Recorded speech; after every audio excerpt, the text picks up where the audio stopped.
어제는 나스닥이 장전에 1%가 넘게 상승하고 있었습니다.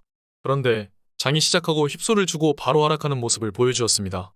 가장 큰 이유는 어제 제조업 구매관리자 지수가 예상치보다 상회했기 때문입니다.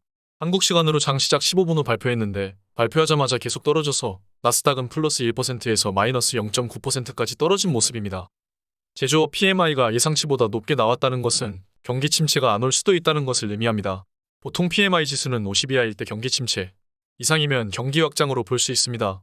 큰 추세는 PMI가 꺾여가고 있지만 이번에는 50을 상회하면서 침체에 대한 걱정을 덜었기 때문에 주가가 하락한 것입니다.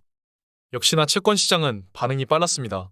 계속 하락을 하고 있던 채권금리가 PMI에 맞춰 급등을 하는 모습을 보여주었습니다. 채권금리의 상승은 무엇을 의미하냐면 연준이 금리를 더 올릴 것이다 라는 기대감을 말합니다. 그렇기에 채권이 먼저 급등을 한 것이죠. 이에 주식은 당연히 내려갈 수밖에 없었고요.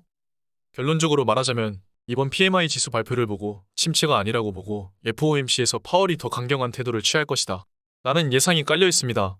그렇기에 미리 주가를 반영해서 나스닥이 떨어진 것입니다. 또한 어제 장 시작 30분 후인 11시에 미국 노동부에서 졸추구인과 이직 보고서가 발표되었습니다. 여기에서도 공격적인 금리 인상에 비해 예측치보다 구인 건수가 많이 나와서 노동시장 수요가 여전히 강력하다는 의미로 해석할 수 있었습니다.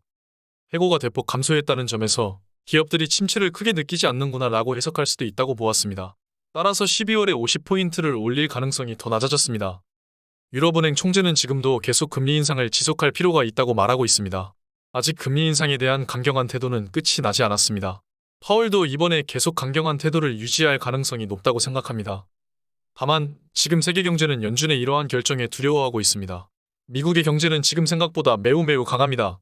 수요도 굳건하고요. 그렇기에 연준이 헷갈려하는 것입니다. 자국으로 달러도 미친듯이 빨아들이고 있고 초기의 성과는 이미 달성했습니다. 이번 FOMC에서 과연 피벗을 할지 정말 궁금해집니다. 우리가 더 매수를 할 수 있을지 없을지도요. 지금까지 지표들을 보면 주식은 매수를 하면 안 되는 시기입니다. 그러나 저희 뷰는 다릅니다. 이번 하락이 오히려 수량을 더 빨리 많이 모을 수 있는 기회라고 보고 있습니다. 어제 영상에서 제가 말씀드렸다시피 두 가지 시나리오에서 저는 하락 시나리오가 더 저의 포트폴리오에 도움이 된다고 생각하고 있어요. 아직 수량이 개인적으로는 많이 부족하다고 생각합니다. 정말 이대로 계속 조정이 와서 FOMC 전 유의미한 하락이 온다면 매수하도록 하겠습니다. 여러분, 지금 전 세계가 유지되고 있는 이유가 뭔지 아십니까? 바로 돈풀기입니다. 파란색 선은 M2입니다. 총통화를 말합니다. 돈이 풀리면 인플레이션도 올라가지만 그에 비례하게 주식도 올라갑니다. 왜냐면 주식은 자산이니까요. 돈이 많아지면 자산의 가치는 당연히 올라갑니다. 우리나라는 부동산도 마찬가지죠. 전 세계 어느 나라든 M2는 우상향합니다. 이것은 모든 전 세계 공통이고 그래야만 합니다. 자명한 사실입니다. 통화량은 증가한다. 그렇다면 자산은 올라야 합니다.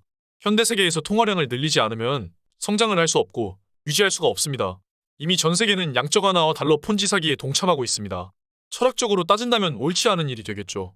그러나 인간은 이기적이기 때문에 미래 세대에게 계속 전가를 해야 합니다. 그래야 우리가 살아남습니다. 그렇다면 정답은 하나입니다. 거대한 폰지 사기에 우리도 동참해야 합니다. 전 세계 모두가 한다면 그건 사기가 아니라 옳은 일이 됩니다. 여러분, 우리는 투자해야 합니다. 인류는 지금까지 달러가 발행된 이후 돈은 계속 풀려왔고 인플레이션은 우상향했습니다. 우리 자산은 돈이 풀린 만큼 계속 올라왔습니다. 이러한 기본적인 논리가 바탕이 되어야 투자를 할 수 있습니다. 우리가 투자를 실패하는 이유는 시계열을 짧게 보고 항상 투자를 하기 때문입니다. 길게 시계열을 늘리면 투자에서 절대 실패할 수 없습니다. 코로나 때에는 현금은 쓰레기다 라고 말하던 시절이 있었습니다. 지금은 현금이 최고다 라는 표현이 뉴스에서 많이 들립니다. 우리는 어디에 투자해야 할까요? 현금, 주식, 답은 모두가 아실 거라고 생각합니다. 오늘 여기까지 하겠습니다. 감사합니다. 지금까지 영상 봐주셔서 감사합니다. 아테나 이상 멤버십에 가입하시고 커뮤니티와 카카오톡방에서 더 많은 실시간 저희 매도와 매수를 보시고 정보를 접해보세요. 투자하면서 혼자 멘탈을 관리하는 것보다 더 효율적인 방법이 될 수 있습니다. 커피 2잔으로 매달 실시간 시황과 가장 빠른 뉴스와 팩트를 전달받아보세요. 제 모든 것을 걸고 있습니다. 정말 추천드립니다. 함께 커뮤니티를 만들어 가보고 싶습니다. 감사합니다. 지금까지 목숨 걸고 레버리지와 테슬라 투자하는 RS 미국 주식이었습니다.